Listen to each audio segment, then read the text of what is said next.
names to the quality of the man sitting in front of you, and the new commissioned officer that I've had the pleasure to serve with.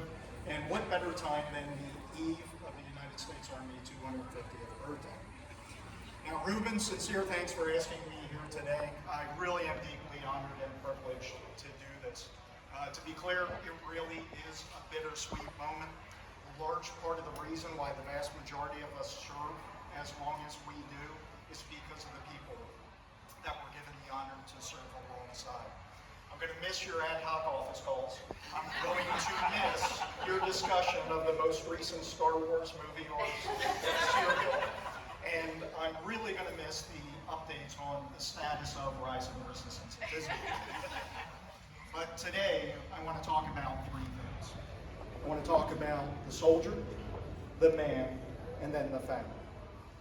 Now, first about the soldier. Now, every single one of us that raised our right hand to join, we all did so for different reasons. And in Ruben's case, it truly was to make a better life for himself.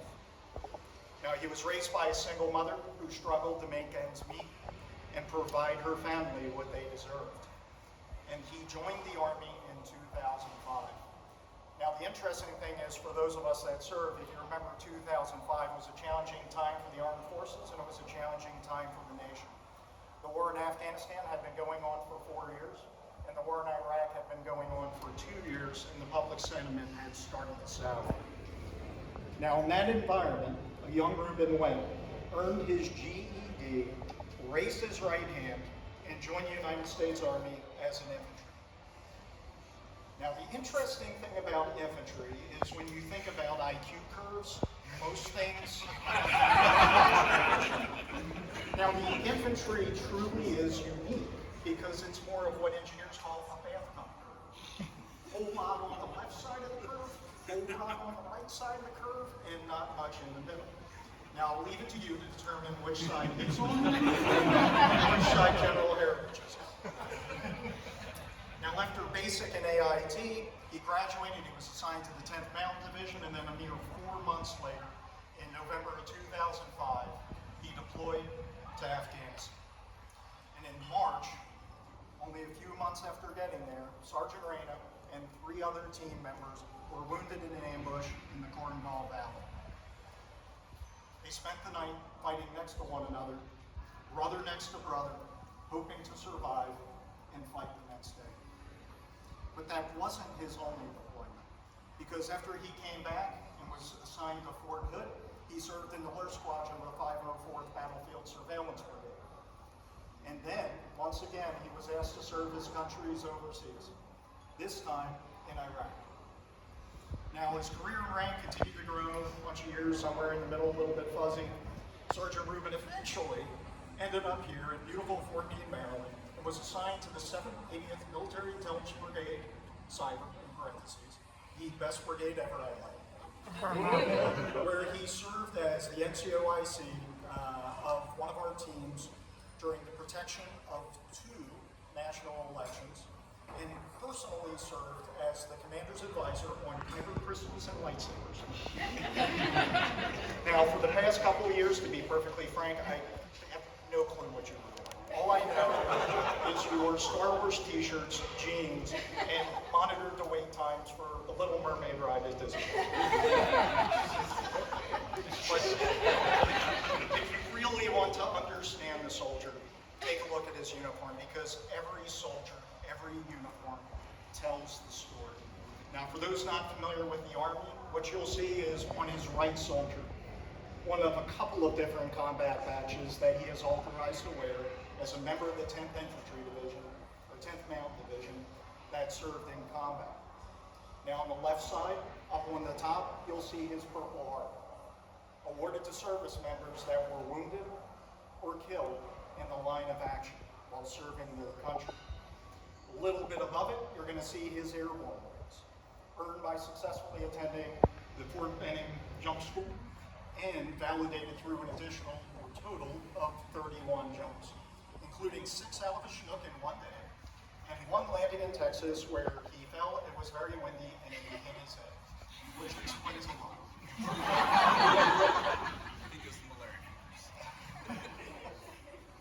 Now at the top of his rack, which you'll see, one of the Army's newest awards. It's called the Master Combat Infantryman.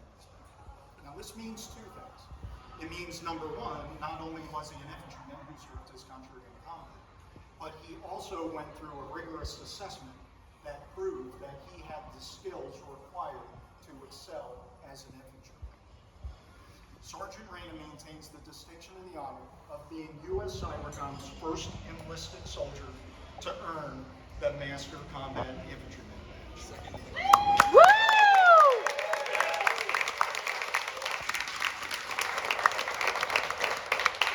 The second overall simply because somebody had to shake the J1 in order to get the But the uniform truly doesn't talk about the man behind it. Now everyone is special, unique, and snowflake, and Sergeant Reyna is absolutely no different. A lot of people talk about pulling yourself up from your bootstraps, but it actually isn't as common as I think most of us would expect or like, and that's because it's incredibly difficult to do. Ruben rose above the situation, joined the Army, and became a senior non-commissioned officer in the most technically challenging specialty in the United States Army. Sergeant Ruben was wounded and awarded the Purple Heart, but while convalescing, he volunteered to rejoin his unit in Afghanistan after their tour got extended. He's the leader that has dedicated himself to his soldiers. It's underappreciated by most, but the NCO Corps really is the backbone of the United States Army. At the tactical level, it's our NCOs that coach, teach, mentor, and lead our soldiers through the hardest of times, whether that occurs in combat, in the barracks, or after hours. Sergeant Reyna selflessly dedicated himself to identifying and helping soldiers in need, streamlining mental health processes for the entire Army, and personally helping prevent 10 soldiers from self-harm. And in his role at CNO, he took personal interest in supporting and managing the service members working through some of the most challenging course material within the DoD. And not once did he hesitate to escalate any situation to senior leader attention, because he always represented the best interests of the soldiers, sailors, Marines, and airmen that were put under his charge. Sergeant Reyna, you epitomize the NCO creed. Quote, "My two basic responsibilities will always be uppermost in my mind: accomplishment of the mission and the welfare of my soldiers. I strive to remain tactically and technically proficient. I am aware of my role as a non-commissioned officer. I will fulfill my responsibilities inherent in that role. All soldiers are entitled to outstanding leadership. I will provide that leadership. I know my soldiers, and I will always place their needs above my own." Sergeant Reyna, on behalf of the United States Army, thank you for your outstanding leadership of our soldiers, sailors, airmen, Marines, and Guardians. Now, not placing one's own needs above others does not come without cost. And in this case, a fair share of the sacrifice was paid for by your family. Caitlin, thank you for your support of your husband through thick and thin, through sickness and in health.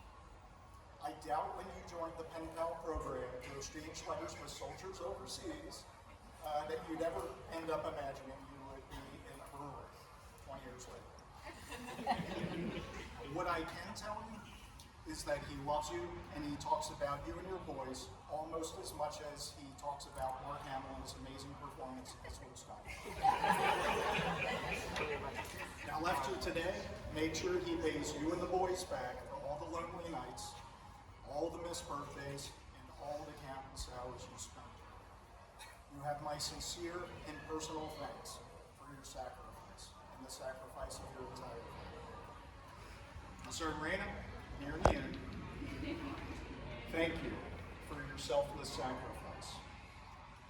Thank you for your service in the United States Army and to your nation.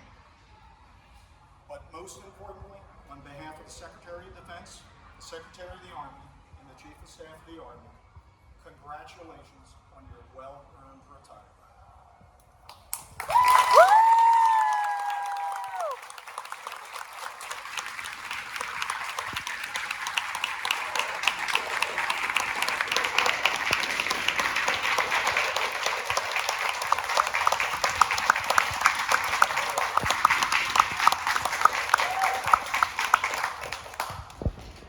Ladies and gentlemen, please stand for the reading of the citation.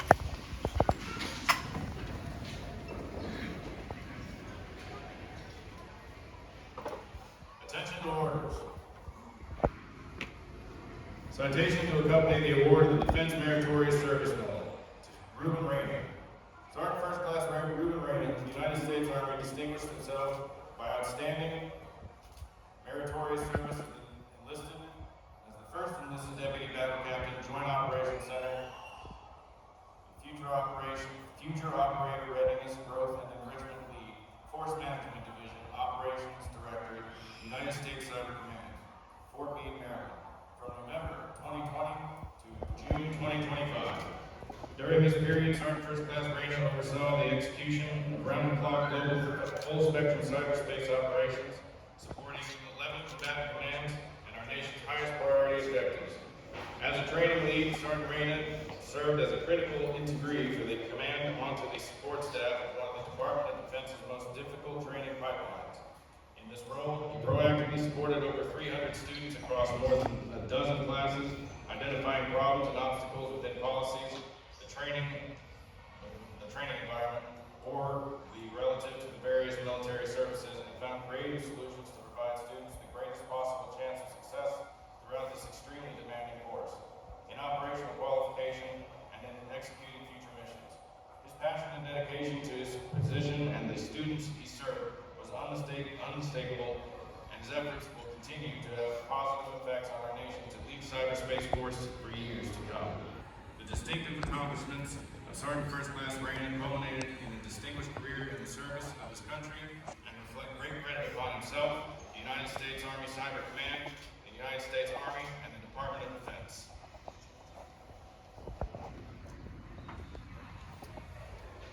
Ladies and gentlemen, please remain standing for the retirement portion of today's ceremony. Attention to orders. Order number 156-0007, dated 04 June 2024, effective 30 June 2025. Sergeant First Class Reuben Reyna is relieved from active duty and is retired effective 1 July 2025 per Army Regulation 140-10 in the grade of Sergeant First Class by order of the Secretary of the Army. Please be seated. Brigadier General Reyna will now present the retirement certificate and the U.S. flag to Sergeant First Class Reyna.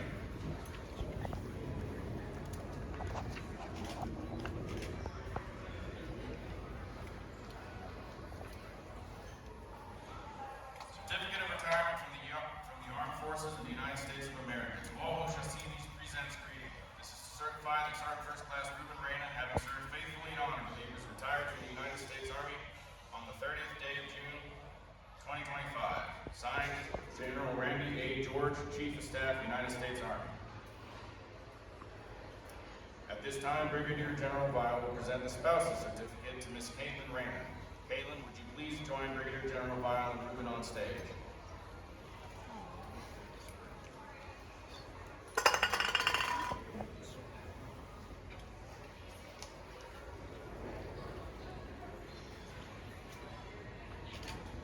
The certificate reads, to all who shall see these presents greeting.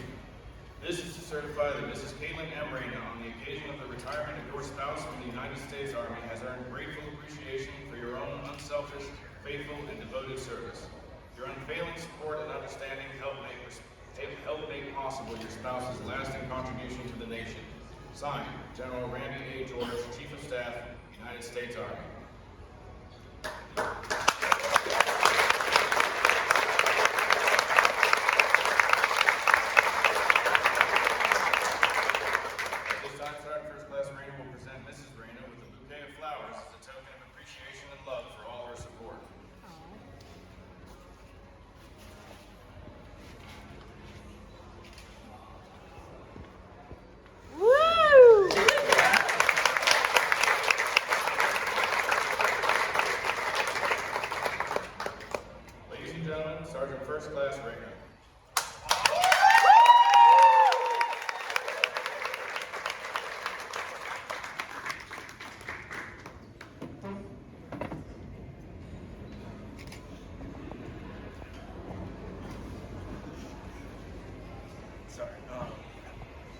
So, I wrote all this down.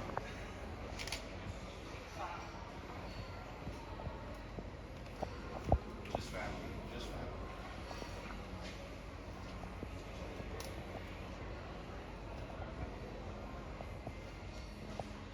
So,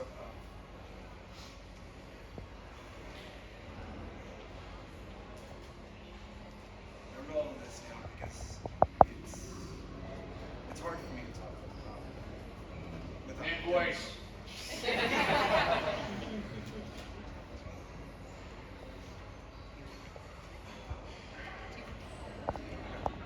So I wrote it all down because it's hard for me to talk without getting emotional or grandma. So if you see me staring down at this paper, it's just my way of making sure I can Louder. I can get the words out. I think more than a few of you have had the unfortunate pleasure of sitting through a speech by Chief Robbins or Chief Richards. I love you, James. And everyone. I promise I'm sticking to what's written down here. First, I want to thank everyone for being here today. I feel truly blessed and incredibly grateful to be spending this afternoon with all of you. I especially want to thank my amazing wife, Kate.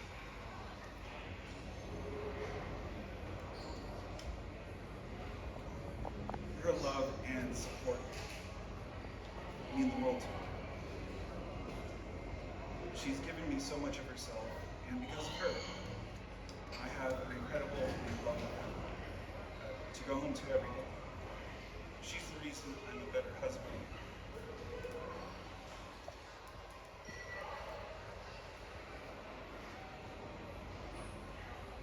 That I'm a better husband and father, and a better person. Honestly, I don't know where I'd be. Those of you who've worked for me know I can be a bit of a challenge at times. Caitlin just takes that hat off. Take today's event. She's the one who drove the planning and execution these past few weeks.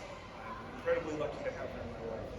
And as I always say, my two favorite things about her are her poor eyesight and terrible taste in food. To my sons, Mark and Jack, you two are my big guys, and I'm so proud of the young men you guys are becoming. I love you, and how kind you are, and how you always give your best in everything you do.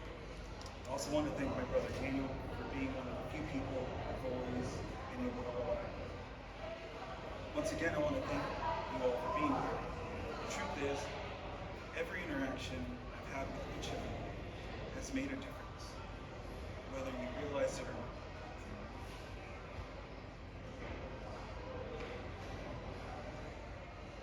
All of you have helped shape me in some way, in who I am today. Every conversation, every moment has helped me grow, whether as a soldier, a teammate, or a friend. It's easy to forget how much our actions can impact others, for better or for worse. I feel incredibly lucky to be able to say that I see everyone here as a mentor, as family, as a friend. Most people don't know much about how I grew up or things I struggled with. I've never lived with any family for more than 5 years at a time. I bounced around between different homes and relatives throughout my childhood. I left high school at 16 and couch surfed until I got my GED at 18.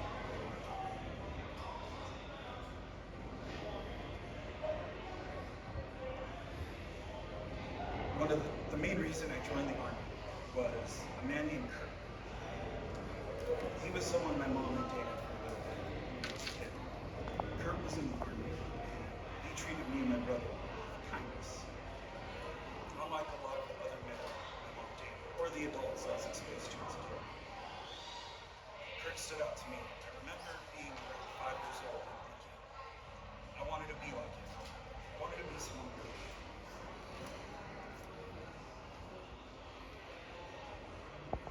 I believed being in the Army would help me. I would tell my family I wanted to join the Army, and they would laugh at me.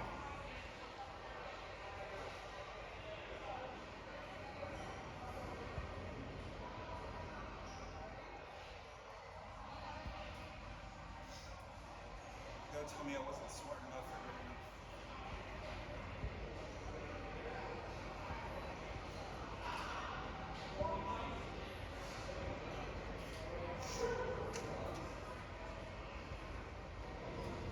That I'd never be able to make it. But I kept thinking about Kurt and the kindness he showed, and I held on to that reason to push forward. I wanted to be something different than what I saw around me.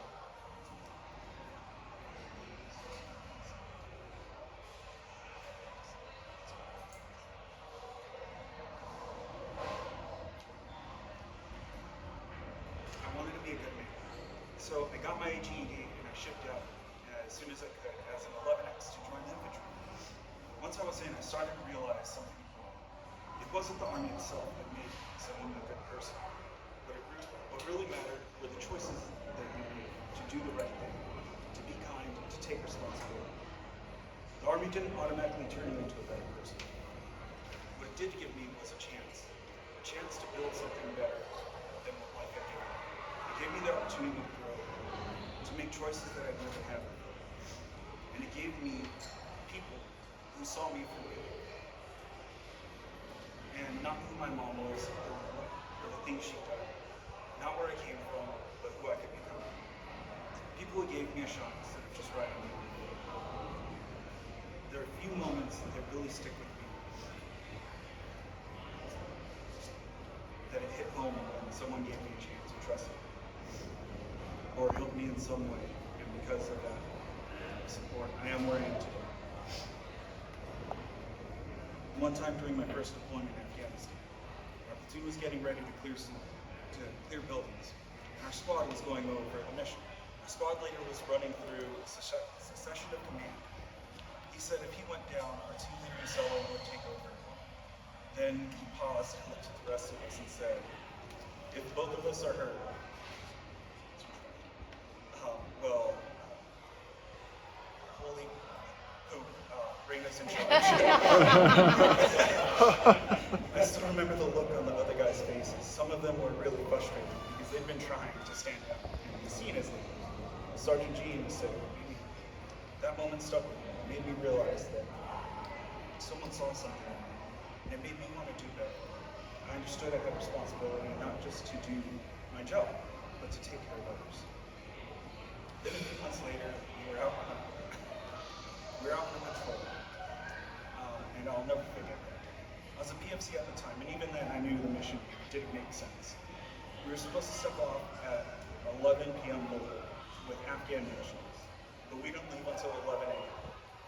I said something about how it was a bad idea, and I got told to shut up. What he said.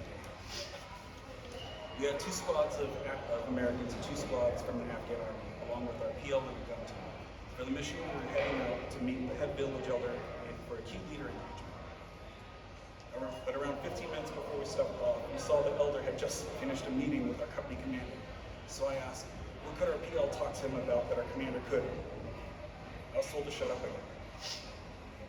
So we stepped off, and about a kilometer from the village, the Afghan army left us. We set up on a hill until dusk. The whole time we kept hearing chatter that a defensive position was about to be attacked. We thought it was the house. But it turned out it was us. I heard gunfire, then our 240 started firing. Then I saw muzzle flashes, people were shooting at me. So I returned fire with my saw. When I was reloading, I got hit in the leg. I fell back to my team leader, Usella. He came over to me. I told him that my leg hurt, and it just hurt from my hip down. He helped undo my pant leg with me, and I saw the wound. When I called for the medic, they just yelled back that he was busy. When I heard that, all I could think about was, who else was hurt? I was angry, and other people needed help. So Usella and I just put on a cravat on my leg that we'd split earlier in the day. I got back in a position and kept firing. Eventually we were medevac, and not before our PL had to argue with our TOC because they wanted the 4 of us with lower extremity wounds to go down the mountain, and he had a pipe and say no, we couldn't walk down the mountain. After that deployment, I made it a point to always look out for others, to do what I could to help those around me. I realized that leadership wasn't just about following or giving orders, it was just about taking care of people who rely on you. Over time, I started to notice that others were to help take care of me. I learned that I didn't have to do it alone.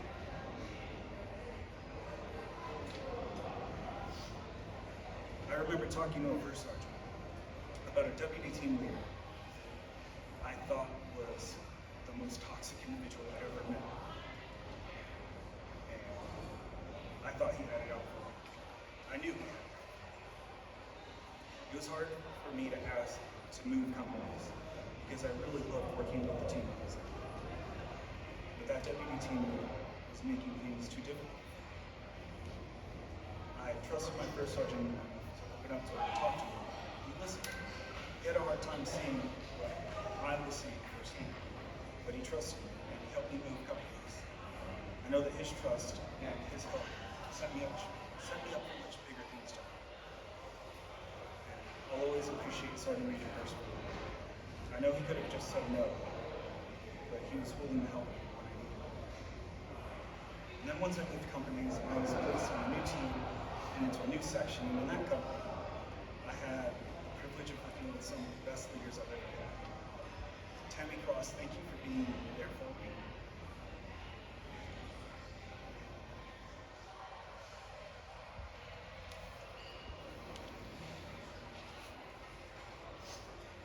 You honestly helped talk me down so many times, and remind me more times than I can count that I wasn't in the infantry anymore. And you gave me perspective. I needed it most. You made a huge difference in helping me adjust to new challenges, and I'm incredibly grateful for your support. Even when I'm arguing with a lieutenant who reads DR and addresses doctor. Pete, I want to say thank you for just being a friend, one of the best mentors I've ever had. I'll always remember that advice you gave me. I never settled and always pushed myself to grow. You told me about how there are officers with over 20 years who brag about going to West Point, but they never bothered to get their master's or grow. That they were just stuck living in their past glory days. And that stuck with me. It reminded me that no matter how far you've come, there's always more to learn and more to become. That's something that I think about every day, and I'm better for it, so thank you. I also want to thank you for not crushing us when I got the team to start calling me Dad. Or when we started referring to General Nakasone as Grandpa because of how many times you had to go see him for work stuff. You dealt with our shenanigans as best as anyone could, and it made work a lot of fun. And I honestly have stories and memories of how every single person here is impacted in some way. I could keep going, but like I said, I'm not going to be like Fred Robbins or Chief Richards and keep you here hostage for hours. I want to end this by saying three things. First, thank you. Thank you to everyone who saw something in me. Even when I didn't see it in myself. You gave me the opportunity to succeed. I wouldn't be standing here without the faith and support of the people in this room. Second, family doesn't always have to be the one you want it to. You can choose your family, and I feel incredibly lucky to have been chosen by people who are here with me today.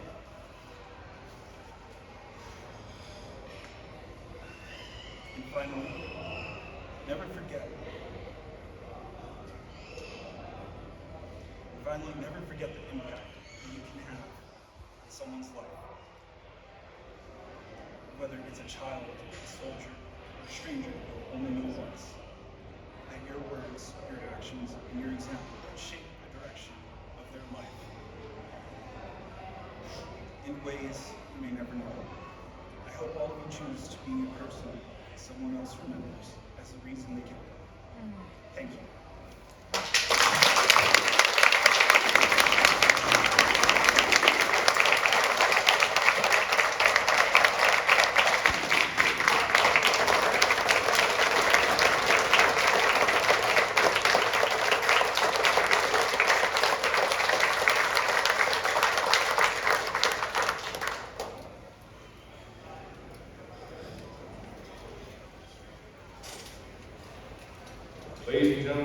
appreciation for his contribution to the Army and its mission, the men and women of the United States Army are proud to have served with Sergeant First Class Reyna, and assure him he will always be a valuable member of the Army family, even in retirement. We wish him and his family every success in their future endeavors. Please stand for the playing of the Army song.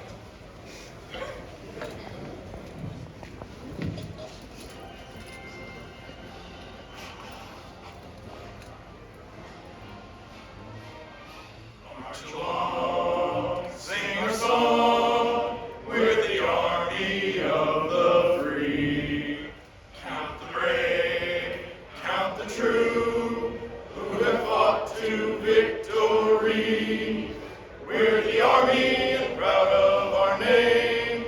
We're the army and proudly proclaim.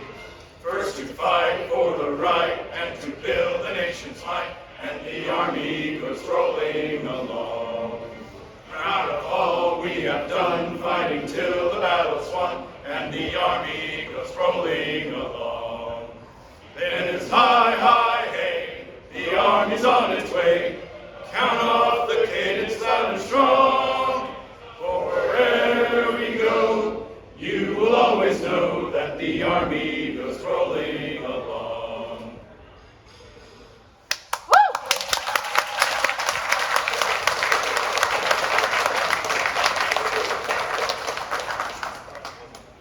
This concludes today's ceremony. Sergeant First Class Reyna and Galen invite you to join them for food beginning approximately, well, now.